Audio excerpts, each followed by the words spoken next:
Check it out, guys. I just got a bunch of different labels for my cords. That way I know what they are and it's easier to find them, all that sort of stuff. So let's put them on this cord to demonstrate how it works and all that sort of stuff. There's a bunch of different colors to choose from. You got red, dark green, dark blue, light blue, yellow, purple, orange, and white.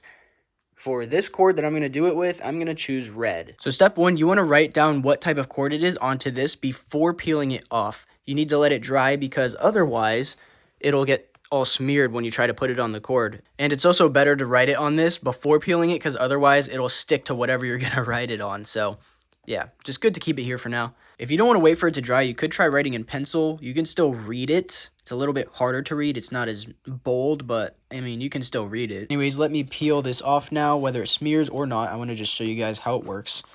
So start with the bottom corner here, peel it just like that. Nice and easy. Now let's go back to the cord. I'm going to do this with the cord still wrapped up like this because all you got to do is just find one little piece of it and line this up. Probably like right here. Leave a tiny bit of this long strip over the side. Then all you got to do is wrap it underneath.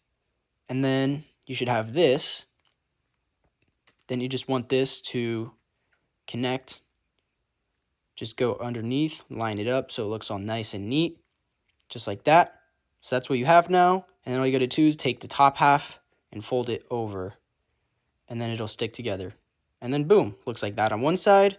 And this on the other. When doing this, since it takes a little bit for each one to dry, it's better to just write down all of them at once and then sit for 10 minutes and then put them all on the cords. Otherwise, it's going to take all day for you to do one individually at a time. But that's not a problem with this. That's just what happens when you write on a sticker. I mean, you can't really avoid that. But yeah, this thing is great. I'm going to mess around with this and put it on a bunch more cords that I have in my house.